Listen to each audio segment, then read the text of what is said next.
Welcome back, and today what we're going to be going over is place. So what is place?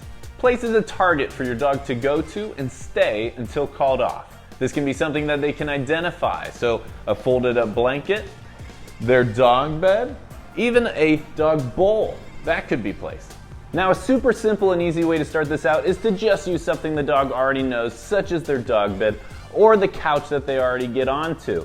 You put them on leash and you bring them over to it. Yes, good girl. And you mark and reward them just touching it or getting onto it like you already know they will. And we do it, yes, good girl, a ton of repetition of this. And then we take them on and off again and again until they're basically beating us to the target. What I like to do when I'm teaching place is to use something new that the dog has never touched before so they get a real concept of the behavior. And for a lot of dogs out there, once you present them with something new, they're automatically drawn to it and they want to investigate it. So we'll mark and reward anything they give us, whether it's smelling it, touching with a paw, accidentally touching it with a paw, mark, reward, and motivate.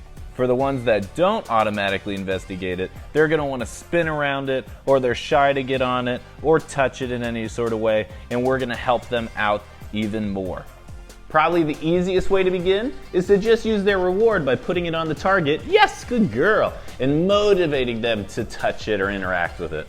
Now, a lot of dogs are going to need more help than that, so we can use the leash and our body language to help guide them and cut off some options. Helping out as much as possible, not only with the leash and not only with our body language, but also luring them on with our rewards and helping motivate them. Just give us something, and once they touch it, we mark, we reward, and we repeat. If you're approaching it and they spin around to the other side, you as well. Keep it in between you, help encourage them with your body and the leash, and build from there. Once you get one, you can get two, and then once you get two, you can get 3 and 4. Once you know your dog can get onto it, now we adjust some things, such as how we approach the place, or from a different angle, or without any food in our hands. Yes! Now that we know how to get them onto place, we got to teach them how to stay there.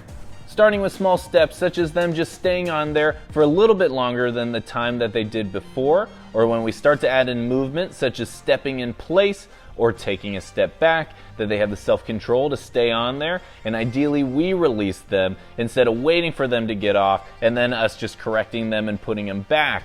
I like to be the one that releases them, so I take small steps, working my way up, building to the point where I can even turn my back from them, go all the way to the end of the room, and go back before they get off and waiting for my release.